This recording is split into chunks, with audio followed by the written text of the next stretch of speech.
Shalom Bapak Ibu Saudara sekalian, hari ini kembali kita akan melanjutkan renungan kita dan kita akan membahas dari kitab Kolose pasal yang ketiga ayat 18 sampai 21 yang saya beri tema Rahasia Keluarga Bahagia.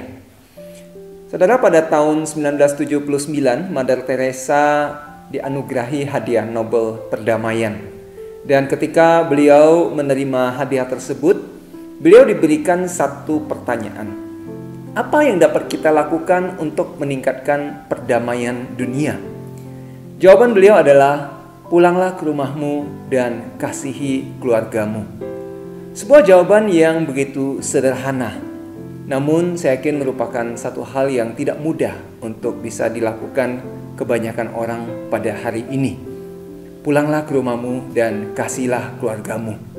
Seandainya semua orang melakukan hal ini, maka saya yakin setiap keluarga di dunia ini akan merasakan kedamaian di tengah keluarganya. Anak-anak akan mendapatkan rasa aman, dan dengan demikian dunia ini pun akan menjadi tempat yang damai dan aman untuk ditinggali. Rumah yang aman dan damai tentu akan memberikan rasa nyaman, dan pasti itu juga akan membawa kita kepada sebuah kebahagiaan di tengah keluarga. Dan inilah yang perlu kita ciptakan di tengah keluarga. Dan lewat Kolose pasal 3, 18-21 ini, Rasul Paulus memberikan kepada kita kunci bagaimana kita bisa menciptakan keluarga yang damai, keluarga yang bahagia. Nah, di tengah keluarga yang bahagia dan damai, pasti akan ada relasi yang baik di antara anggota keluarga.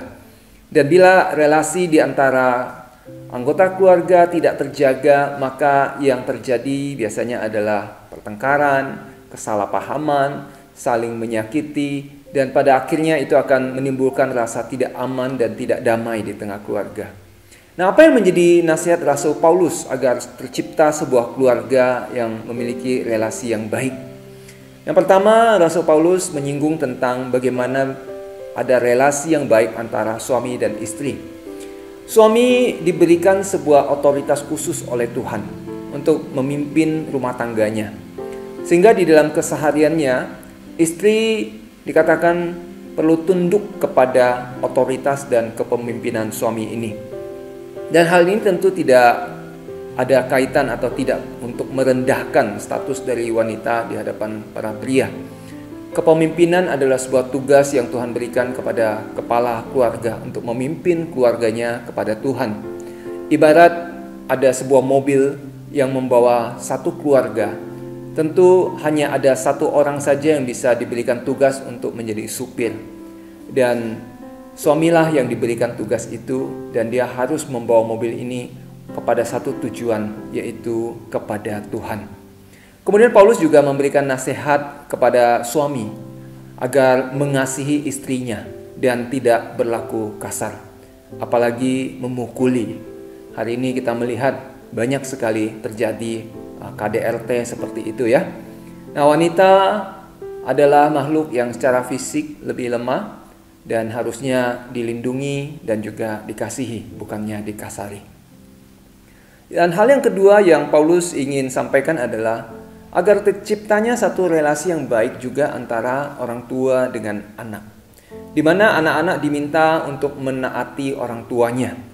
Nah, jikalau anak-anak itu mendapatkan kasih yang cukup di tengah keluarga, maka secara otomatis juga mereka akan mengasihi dan juga akan menaati orang tuanya. Sebaliknya, jika anak-anak tidak merasakan kasih yang cukup, maka anak-anak cenderung akan menjadi anak yang pembangkang dan melawan orang tua jika keinginan mereka tidak terpenuhi.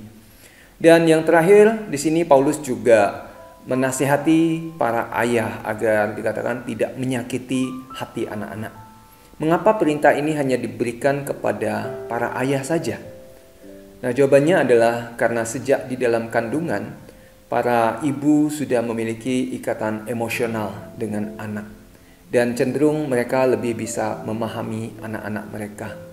Nah, anak-anak juga demikian. Karena ada satu relasi ikatan batin yang begitu dekat dengan mama. Walaupun kadang mama melakukan kesalahan, mereka akan jauh lebih mudah untuk bisa mengampuni.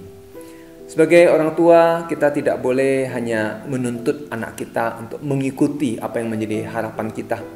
Tapi justru kita perlu memahami apa yang menjadi keinginan hati mereka, dan kita sebagai orang tua perlu menuntun mereka, bukan menuntut. Menuntun mereka untuk menyelaraskan apa yang menjadi keinginan mereka sesuai dengan kehendak dan rencana Allah bagi mereka.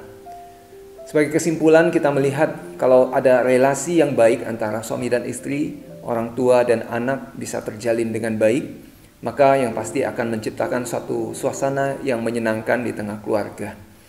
Hanya nasihat Paulus ini memang terlihat begitu sederhana, tetapi di dalam pelaksanaannya ini tentu tidak mudah.